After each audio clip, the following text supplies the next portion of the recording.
freedom of speech, fundamental rights, freedom of conscience, academic freedom, freedom of press, and the right to listen. You're listening to So to Speak, the free speech podcast, brought to you by FIRE, the Foundation for Individual Rights in Education.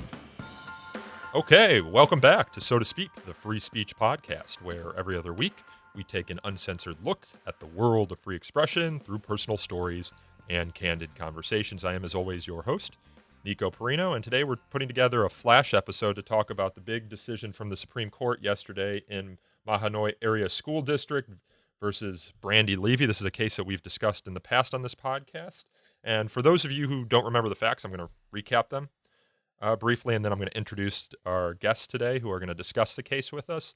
The case was argued in front of the Supreme Court on April 28th. It involves Brandy Levy, who at the time was a student and cheerleader at Mahanoy Area High School in Pennsylvania. And she was frustrated with school, to say the least. She didn't make the varsity cheerleading team. So one day, it was like, I believe a Saturday at the Cocoa Hut, she decided to vent her frustrations on Snapchat, and she took a photo of her and her friend flipping off the camera, and with a caption that read, "Fuck school, fuck softball, fuck cheer, fuck everything." And Snap was visible to, I believe, about 250 of her friends, some of whom were fellow students, fellow cheerleaders. The Snap made its way back to the cheerleading coaches, who decided that the Snap violated the team's rules, the cheerleading team's rules, and kicked her off the junior varsity cheerleading team. I think she was frustrated because she didn't make the varsity cheerleading team. Anyway, she decided to file the case because she was a minor. She filed it through her father. That's why the case is Mahanoy Area School District versus BL, a minor by and through her father, Levy. And she won at essentially every level of this case, I believe. The district court, and then there was a great Third Circuit opinion, and then the school district petitioned the Supreme Court to hear the case, which, as I said, it did on April 28th. And here we are today. Yesterday was, June 23rd. The Supreme Court issued an 8-1 opinion in favor of Brandy. Clarence Thomas, Justice Thomas, was the only dissenting opinion. There was a concurring opinion from Gorsuch and Alito, I think written by Alito. And we're here to discuss it today with two people that should be very familiar to listeners of this show. Will Creeley is, of course, a legal director at FIRE. He's been appearing on the show on and off since we started in April of 2016. And then, of course, David Hudson, who's appeared on the show, I believe, 2 or 3 previous times. He is an assistant professor of law at Belmont University. He's also an author, co-author, and co-editor of dozens of books and articles, and a Justice Robert H. Jackson Legal Fellow for FIRE and a First Amendment Fellow for the Freedom Forum Institute. So, David and Will, thanks for coming on the show to discuss this. Hey, it's an honor. Thanks for having me. I'm always happy to sneak on whenever I get a chance. And as I was saying to David before we hit record on this one, I'm so happy we're here to talk about a good opinion. I mean, the nerves the last couple of weeks, Nico. They've been getting me. I imagine they've been getting to you too, David. Absolutely. My thoughts exactly. So, Will, you've been doing a lot of media for this, so we'll give you a breather as we start here. David, do you want to kind of give us your big picture thoughts on this decision? Yeah, sure. I thought I looking at this opinion, I had sort of 3 major takeaways. One is I thought it was generally a victory for student free speech rights in general. Second, I thought it was a victory for parental rights in a sense. And then third, I thought that it was a victory for the Supreme Court's Tinker decision, which was decided back in 1969. So why was it a victory for student First Amendment rights? Well, the court emphasized that students have a right to engage in unpopular speech. You know, there's a great line in there from Justice Breyer's majority opinion where he says something to the effect that schools are nurseries of democracy. Yeah, that one's going to be quoted a lot. Yeah, I think that's going to go in an off-quoted phrase. But I mean, it really reaffirmed the fact that students are persons under the Constitution, and they don't shed their constitutional rights to freedom of speech, expression, not just at the schoolhouse gate, but anywhere. And they essentially have greater free speech rights off campus than they do on campus. And that school officials really have a heavier burden when they attempt to regulate speech that occurs off campus. I thought it also was a victory for parental rights because schools don't always act in loco parentis. And when Brandy Levy made her, vulgar Snapchat post at the Cocoa Hut on a Saturday afternoon, if anybody was supposed to discipline her for that, it was really her parents, not the school, right? And parental rights is something that the United States Supreme Court has emphasized since the 1920s in cases like Meyer v. Nebraska and Pierce v. Society of Sisters. And so I thought that was another takeaway from the case. And then I think the really refreshing thing for me is that the court reaffirmed a lot of the core principles of the Tinker case, right? They quoted a lot of Justice Abe Fortas's opinion. It hardly be argued that either students or teachers shed their constitutional rights of freedom of speech or expression at the schoolhouse gate. They quoted Fortas for that great line where he said, school officials can't act on undifferentiated fear, apprehension of disturbance, right, which is not enough to overcome the right to freedom of expression. And they reaffirmed that, look, it has to be a substantial disruption before school officials can punish students, right? It can't be a minor disruption. It can't be some vague generality of, bothering team cohesion or team morale. It has to be a substantial disruption. So those are the three major takeaways that I took from it. Will? Yeah, I'm with David on all those excellent points, and David has articulated the crux of the matter and really the main reasons for my relief yesterday and my lasting relief this morning. Like David, I'm pleased to see the court really rediscover the animating spirit of Tinker, that student speech rights are important. And they're important for a variety of reasons. And maybe that's what I'm most excited about, thinking about all the new tools in our toolkit. I was joking around yesterday to folks saying in that all-staff meeting we had at lunch where we were chewing over the opinion together, it was kind of like a bunch of kids hanging out on Christmas morning, checking out all the new toys under the tree. I mean, look at all this great new language that we're going to use to defend students and faculty nationwide for the next 20 years. I mean, there's a lot of good stuff in there. And sure, a lot of it is dicta. I'm sure we'll get to the holding and what this case means going down the line. But job number one was making sure that Brandy Levy's rights were vindicated. And that is a big check in that box. That is kudos to the ACLU of PA, the ACLU National, David Cole, for bringing this one home. Because that Friday night, when I found out that cert had been granted, I won't forget it. Our colleague, Caitlin Patton, sent around an email about 6:30 that Friday night in January saying, hey, I don't know if this went around already today, but Supreme Court wants to hear Mahanoy. And I thought, oh, no, oh, no, because the Third Circuit's opinion, and I miss it already, the Third Circuit's opinion was so clear and so useful for not only resolving this case, but a variety of these cases. As David knows just as well as anybody, the courts have been wandering around in the desert trying to figure out, the appellate court's been wandering around in the desert trying to figure out a workable rule for off-campus and online student speech in the K-12 context for, going on 2 decades now. And so when this court hauled up Mahanoy out of all the cases, Bellevue, Toowoomba, Donninger, out of all the cases that have kind of kicked around here for the last 20 years, when they wanted to hear this one, I got nervous. So job one was getting Brandy's rights vindicated, and that's been done. So kudos to all involved, and really kudos to Brandy and her family for standing up and fighting the good fight. I can't say that enough. And now job number two is to take all these shiny new toys we have from this language, take these 3 features, as Justice Breyer called them, and put them to good use and make sure that we have not the kind of flowery language that can't be put to good purpose, but rather we have good language that's going to animate good rules and more clarification from the lower courts in the years to come. And that's a job for us. And that's, I think, what we've got to do next.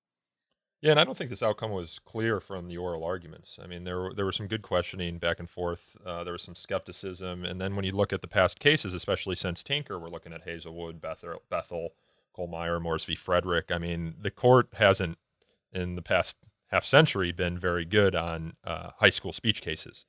It's So been very bad on high school speech cases. I mean, this is one of the real areas of erosion and decline in this court's First Amendment jurisprudence from an advocacy standpoint, from a First Amendment advocacy standpoint. I mean, that's what scared the hell out of me when they pulled it up. I thought, oh, come on, and I just want to stop for just a second. And there's so much to talk about here, so pardon me for going off on different tangents here, but the mind is still racing. Think about all the bullets dodged in yesterday's opinion.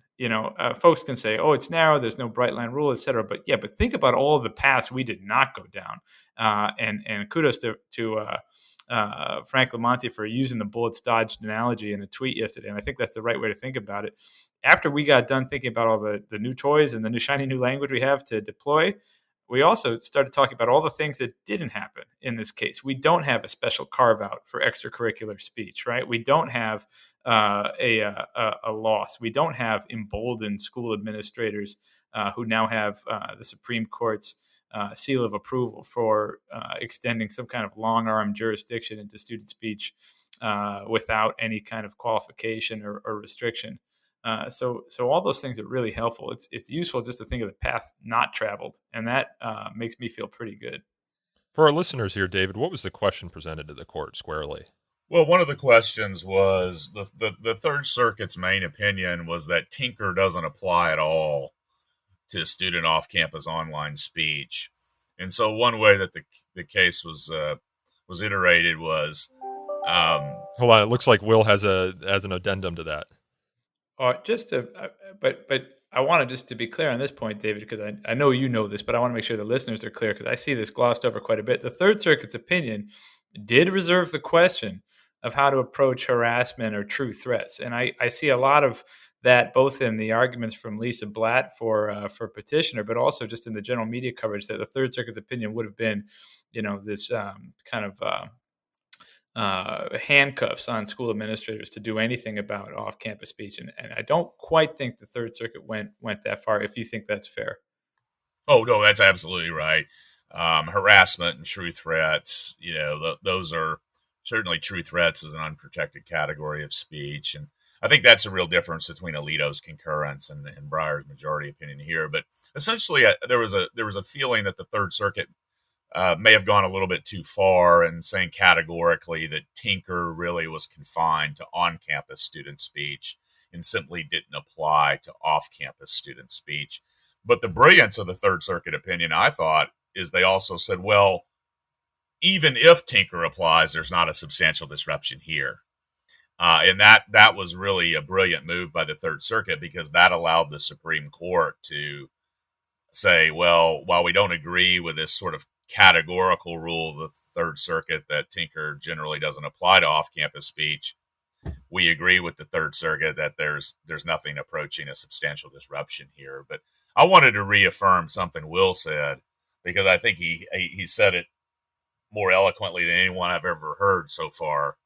Is he said that this decision, I even wrote it down, reaffirmed the animating spirit of Tinker. And I think that is just a most glorious aspect of this opinion because ever since Tinker, we've been having so-called Tinker carve-outs, right? We've been chopping away at Tinker, and this decision reaffirms and breathes new light and spirit into Tinker. I want to go back to that Third Circuit opinion because we said that this court didn't quite agree with the Third Circuit. It issued a more narrow opinion. And here's what Breyer says in his majority opinion. He says, unlike the Third Circuit, we do not believe the special characteristics that give schools additional license to regulate student speech always disappear when a school regulates speech that takes place off campus. The school's regulatory interests remain significant in some off-campus circumstances. The parties' briefs and those of Amici, of which fire was one, list several types of off-campus behavior that may call for school regulation.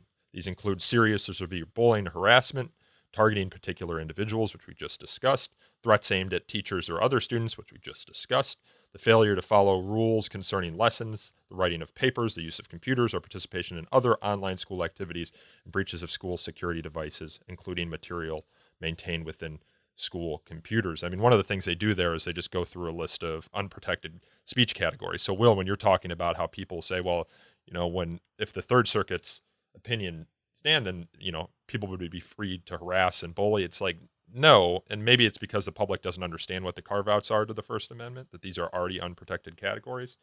But reading further down into the opinion, and I think this is kind of gets to the crux of what the Supreme Court did here. They said, particularly given the advent of computer-based learning, we hesitate to determine precisely which of many school-related off-campus activities belong on such a list. Neither do we now know how such a list might vary depending upon a student's age, the nature of the school off-campus activity, or the impact upon the school itself. Thus, we do not now set forth a broad, highly general First Amendment rule stating just what counts as off-campus speech and whether or how ordinary First Amendment standards must give way off-campus to a school's special need to prevent substantial disruption of learning-related activities, yada, yada, yada. Yeah. So, Will, how is this any different than Potter Stewart's I Know It When I See It? Well, that's a good question, Nico. And I tell you what, just as you said earlier, we didn't necessarily have a great read on which way this ball was going to bounce following oral argument. I felt a lot better after oral argument than I did going into it. The court was far more concerned with the proposal by the school district to kind of give administrators carte blanche to reach into students' private lives than I had expected. So I felt pretty good after oral argument. But the other thing I felt after oral argument, this is to your point, is that the justices were kind of at a loss. They all kind of sounded like the dogs that had caught the mail truck. Now that they had the case involving student speech rights in front of them, what the hell were they going to do with it? That you could kind of see them, entering this trap that they had set for themselves by granting cert and saying, wait a second, this is hard. Where do we draw this line? So I'm not surprised that in the end they didn't really draw a line. What we got instead were tea leaves. We got clues. We got Justice Breyer kind of pointing in a general direction with these three features. And for the listeners' sake, let's go over those real quick, if I may, if that's agreeable. Yeah, we should go over those three features because he created a test of sorts, or at least a guide work to think about these cases. he created what he called three features. It's not really a test, right? Because it's No, it's three features, man. It is. And I also want to just say, because I've already heard this in the office, people saying, well, yeah, the three factors. And I say, I'm going to be a pedant about this for a long time. I say, no, they're not factors. They're features. Thank you. Let's talk about the three features. So the first feature is, as David astutely alluded to earlier, is that there's this interest in the parents, that the parents have the interest to punish their own kids or regulate their own student speech, their own children's speech. And when you're out of campus, when you're, as the court puts it, geographically speaking, off-campus speech will normally fall within the zone of parental rather than school-related responsibility. So that's number one, right? Where you're speaking counts. If it's Saturday afternoon and you're at the Cocoa Hut, unless the school is having some weird, exam prep sponsored by school administrators at the Cocoa Hut on Saturday afternoon, guess what? You're on your own time. The Cocoa Hut does not belong to the Mahanoy area school district. And by the way, I urge listeners to Google search the Cocoa Hut. It's exactly as cool looking as you would think it would be. Number two, that's a convenience store. I think. It's a convenience store. So number two, so first of all, in loco parentis doesn't apply when the students are in the parents' control, right? That's the parents' job. And there's a number of amici briefs that pointed out this. I think, for example, the conservative ACLJ filed a brief in support of neither party, saying it's a parent's responsibility. Damn it, it has nothing to do with the school. And I think Mr. Levy said as much too to the media. He said they should have called me. I would have done something about it. It's not your right to punish the student for what she does on her time. So that's number one. Sorry. Number two is, and this is a really good point. I'm very happy the court put this into writing. It says courts should be more skeptical of a school's efforts to regulate off-campus speech, for doing so may mean that the student cannot engage in that kind of speech at all, because the speech that a student utters off-campus, if that can be regulated too, then guess what? The school students are on the clock, subject to punishment 24 hours a day. That's a surveillance state. Fire's brief hammered this point. We said, look, justices, and the Third Circuit hammered this point too, for what it's worth. Said, look, justices, if schools can punish students for what they say off campus, then it's open season on a wide variety of student speech, and you've really restricted their universe of what they can say into just screaming into their bedrooms with nobody around. I mean, like, that's the only place that students are going to be able to vent their frustrations today. And think about the ramifications for, you go to a Black Lives Matter rally on the weekend, or you go to a Trump rally on the weekend, and someone sees your post about it. The school administrators really want to be responsible for navigating that thicket? I'm sure some do, but the court just said now in the second feature, when it comes to political or religious speech that occurs outside of a school or school program or activity, the school will have a heavy burden to justify intervention. And you can bet we're going to be tattooing that exact phrase on letters and lawsuits for years to come, because that's important. I'm really glad the court got that in there. And finally, to wrap it up here, the third feature. So when Breyer's talking in loco parentis doesn't apply. Be careful that students aren't on the clock for punishment all the time. And third, and this one is really fascinating. This one goes back to reaffirming, I think, Tinker's animating spirit. It's that schools themselves have an interest in protecting unpopular expression, and that teaching students that unpopular expression is part of education. I loved it. This is maybe my favorite part of the whole opinion. This is the one that makes me feel really good.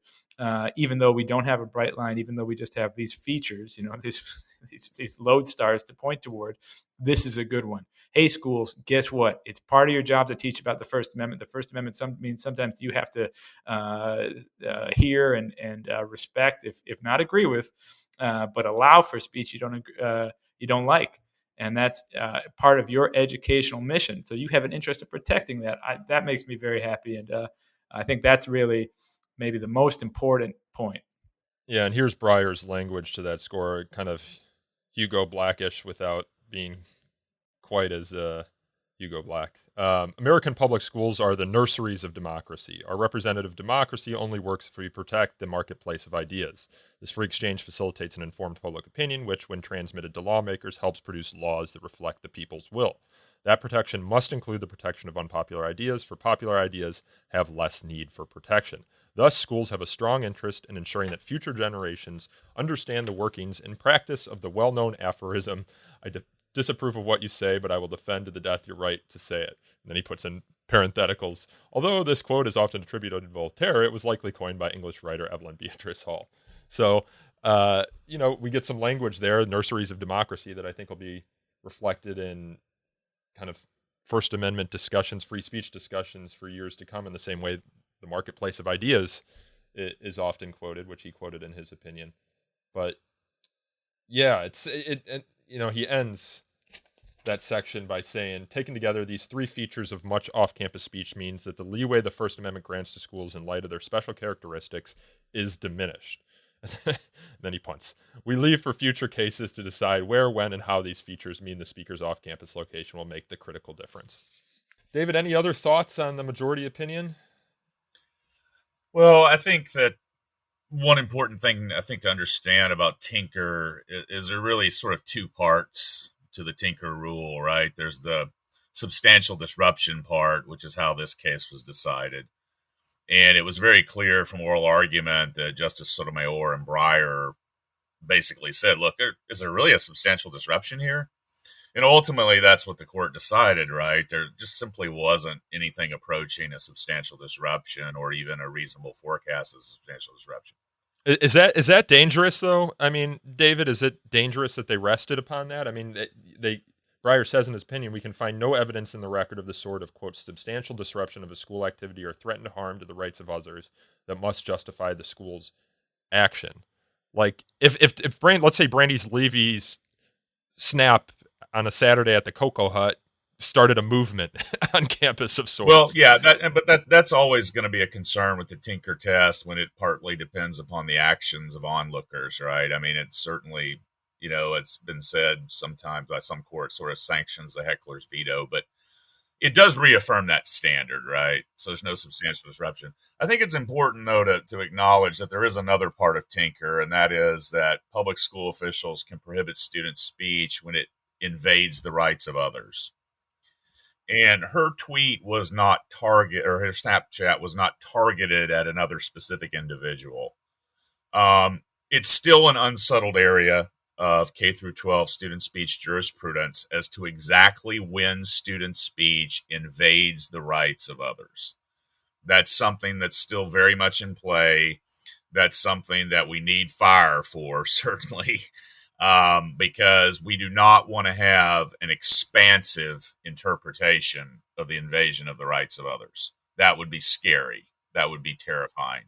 And when we live in an age of cyberbullying, I think there's still a lot of work to do to narrowly cabin that category. That's something this case did not deal with, again, because there's no harassment, there was no targeting of a specific individual, there was no invasion of the rights of others. It was just a general expression of frustration. And it was also, kind of superfluous, as the court says. Yeah. And that's what Breyer says at the end of the opinion. It might be tempting to dismiss BL's words as unworthy of the robust First Amendment protections discussed herein, and this is great language as well, but sometimes it is necessary to protect the superfluous in order to preserve the necessary. But my concern always comes with the necessary, or the things that rankle people more, or the things that might be closer to the line. Are they going to start walking this opinion back? Well, I worry less about walking back from the core commitments and more about how these three features will play out in the details. And David's exactly right. The invades the right of other languages is out there. There's a number of cases that FIRE is participating in as amicus at the appellate court level right now, which involve high school Snapchat speech that I instantly thought of after reading the opinion yesterday and tried to apply some of those features to these outstanding cases. And as David says, it's unsettled. And as good as some of this language is, it's very easy to imagine how schools will attempt to distinguish it. They'll say, like, unlike Mahanoy, this speech mentioned another student by name or mentioned the school by name. Unlike Mahanoy, this speech caused more than the disruption. I mean, to some extent, it's helpful to have the disruption in Mahanoy being so slight and so admittedly slight that the justices could note that there was no material or substantial disruption or even reasonable forecast of such. But as we've seen in cases like Donninger, right, the lower courts are weird with what they think a disruption might be. So, I can see a court saying, unlike in Mahanoy, where the school district administrator admitted there was no disruption, here we've got XYZ, right? I can just see those features having some play in the joint, so to speak. And there'll be room for mischief and room to. I don't want Mahanoy to be this easy to distinguish case for all the lower courts, and sometimes I worry that it may be. We'll see. We will see. There's a lot of work to do. So we've got some good tools, but we've also got certainly challenges. So I want to move to the concurrence from Alito and Gorsuch, and they write that they wrote their concurrence because this is the first case in which we have considered the constitutionality of a public school's attempt to regulate true off-premises student speech, and therefore it is important that our opinion not be misunderstood. And then in footnote 2, which is of interest to us who work in the college environment, they write, this case does not involve speech by a student at a public college or university. For several reasons, including the age, independence, and living arrangements of such students, regulation of their speech may raise very different questions from those presented here. I do not understand the decision in this case to apply to such students. He doesn't editorialize on that much to suggest that college students might have more free speech rights, but I think it's understood or suggested or implicated by that footnote. Wouldn't you say, Will? Absolutely. And we will be hammering that for a long time. Yeah, I'll tell you what, after oral argument, if you asked me which justice I'd want to write the brief, I would have said Alito. Student speech has been a concern of his, and from predating his time on the court, and he's been sensitive generally to the importance of protecting speech in higher ed. So I think of him as a justice to who some extent gets it when it comes to free speech on campus. And when it came out as Breyer, when I'm sitting there refreshing the Supreme Court's page and you see that B right there, I thought, oh, here we go. Breyer, as I recall, as I learned in oral argument, is the son of a school principal. If I'm not misremembering, David, do I have that right? I believe so. Yeah, so some of Breyer's questions, I found him hard to read in oral argument, but Alito, I was pretty sure was going to be on our side. So I'll put it like this: Alito's opinion, which is kind of this fascinating exegesis of the basis for in loco parentis. Why does the state educate students in the first place? What right does the state have to restrict students' speech in public schools in the first place?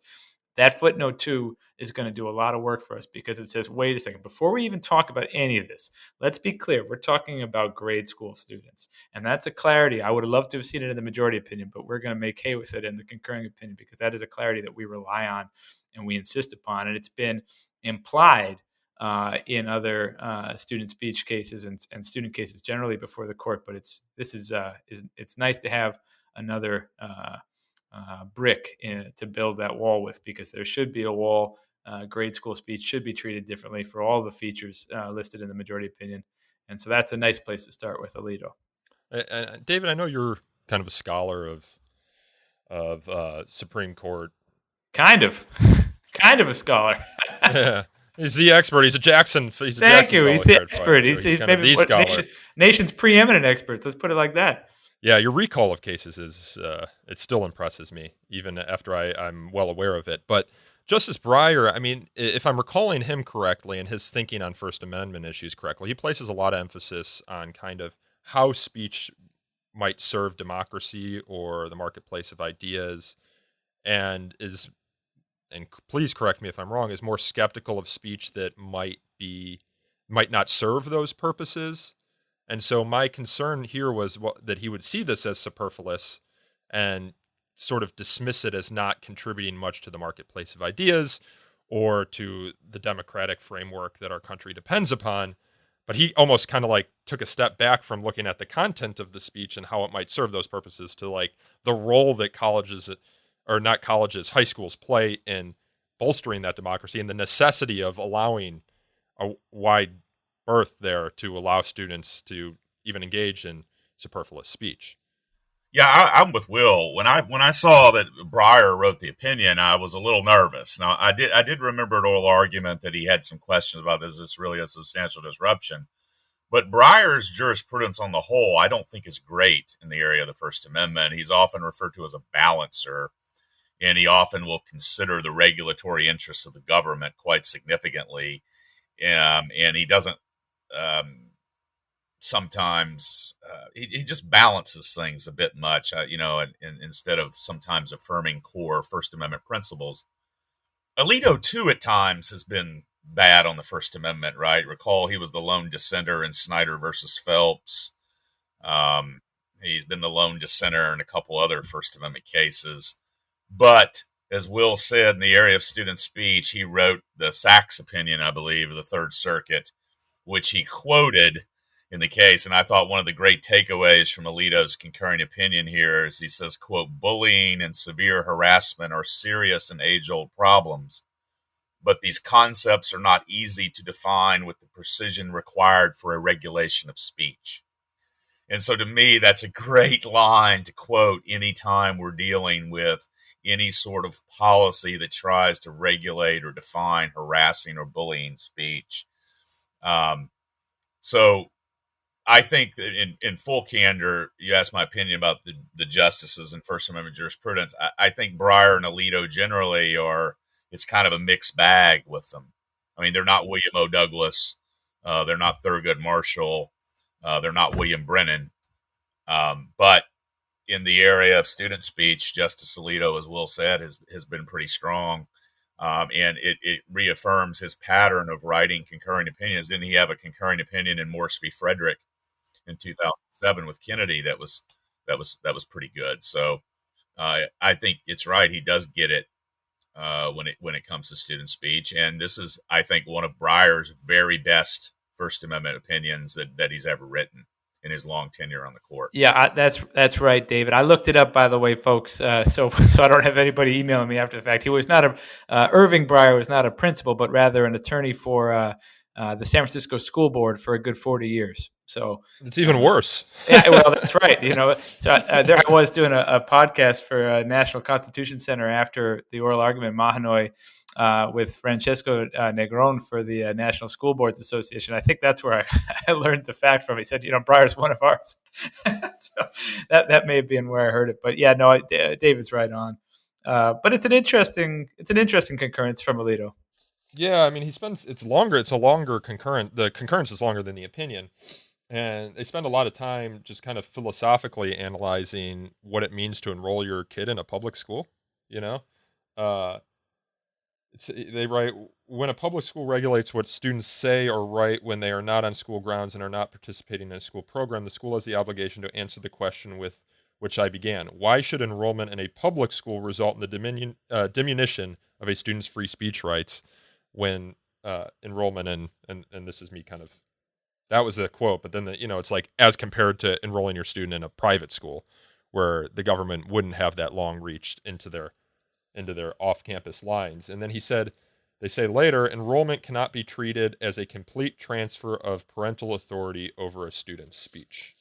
Yeah, that's right. And this speaks to David's point about Mahanoy being a kind of a big win for parental rights too, because all of that language, that history of the relationship between parental control and school control is going to be useful. And we may see that play out in cases yet to come. I'm thinking of the discussion we are seeing nationwide about school curricula, what kind of input parents and state legislators can have in public school curricula. There are elements of that as well. We're seeing these protests play out about what students are being taught, the partisan discussion of critical race theory, et cetera, in schools. Some of Alito's and joined by Gorsuch, some of that work in there may figure in. Now, that's a different podcast for a different time and a different legal question, but it's interesting to see Alito trace the history of the relationship between student and educator in this concurrence. I want to talk now or close out with a discussion of Justice Thomas's dissenting opinion, which probably isn't much of a surprise that he was a dissenter here. His takeaway is that a search and review reveals that schools historically could discipline students in circumstances like those presented here. Yeah. And because the majority does not attempt to explain why we should not apply this historical rule and does not attempt to tether its approach to anything stable, I respectfully dissent. He also says, and I thought this was interesting, perhaps there are good constitutional reasons, he writes, to depart from the historical rule, and perhaps this court and lower courts will identify and explain these reasons in the future. But because the court does not do so today, and because it reaches the wrong result under the appropriate historical test, I respectfully dissent. David, what are your thoughts on his argument there, that it's untethered from history and the Constitution? Well, it's not quite as bad as his opinion and concurrent opinion in Morse v. Frederick, but it's still bad. I mean, how much mileage is one going to get off the old Jack Seaver case from Vermont? I mean, God, he cites this old 19th century Vermont case as if it's the gospel on high, and I knew we weren't going to get his vote. I mean, he's called for the overruling of Tinker in Morse v. Frederick. I frankly didn't find this as bad as his concurrence in Morse. I mean, it's not great, obviously, but he does say plausible arguments can be raised in favor of departing from that historical doctrine. So, I mean, there's at least maybe a hope in the future in the right set of circumstances. Perhaps he'd actually vote for a student, but I didn't spend as much time dissecting his opinion. I knew when he starts quoting the old Jack Seaver case.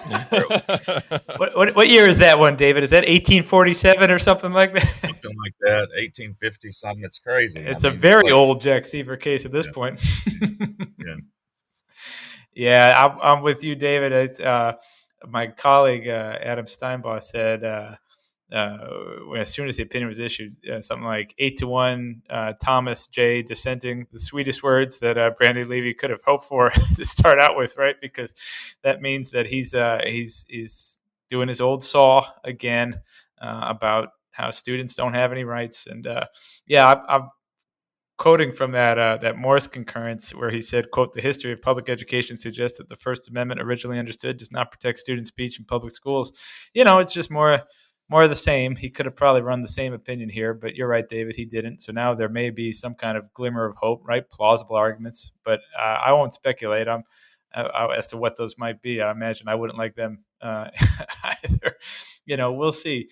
Justice Thomas, asked with a lot of his jurisprudence, you get the feeling that he's writing for, some government in exile that'll come in 40 years and just discover him as the one voice of truth through all these years. He's writing his own legal history and his own legal reasoning, and give him points for consistency, but it doesn't make for interesting reading. I think if you've read one opinion, you've probably read a lot of them at this point. So with all due respect to the justice, I didn't expect to get him. Not surprised by it. It is what it is. But at the end of the day, you give me 8-1. Sure. I was shocked we got 8-1. Yeah, that's right. What a great victory. I mean, this 8-1. That's Wow. a great point, David. And especially, given the kind of fracturing we've seen in the court in some of these opinions from the April arguments, where you've got these pluralities, or you've got these, you got 3 justices over here, 3 over here. We've had various assortments of justices. So sitting there on the SCOTUS webpage for the last couple of weeks, hitting refresh all the time and seeing all the other opinions that came down, I started to wonder if Mahanoy, maybe one of the reasons it was taking a while was that the justices were aligned into different camps, and we were going to see kind of a fractured, shattered court, with some kind of mess of a plurality to kind of reason forth with. Now, we didn't get the bright line rule that I might have liked, but we did get our 3 features. And one thing we didn't get to think about, again, the kind of bullets dodged, is some mess of an opinion that would have said some things over here, some things over here. You could have seen that coming potentially from the oral argument where, some of the justices would have said, when it comes to bullying and harassment, it's open season. You can regulate student speech writ large. And some of them said there's no right. Tinker should end at the schoolhouse gate, right? You could have had a much messier opinion than we did. And so, yeah, right on. I'll take 8-1 all day. All day. This is also the first student speech case in which Barrett, Kavanaugh, Gorsuch sat on the court, so it gives us some sort of indication as to how they might rule in future cases. I don't know if the opinion gives you that, but the oral argument gave you some of that. I thought that Justice Barrett's questions were pretty interesting, and Justice Kavanaugh, thinking just in the wake of his concurrence in the NCAA opinion, he was pretty sensitive to, I think, what I would call like the plight of the censored student. He was sympathetic to Brandy Levy and remembered, given his time as a student athlete and also his role in coaching youth sports, what it's like to be a frustrated student. So anytime you get a justice who's empathetic with the motivations of a student speaker, I'll take it. That works for me. But other than that, I don't know if there's all that much you can glean here. David, any other final takeaways?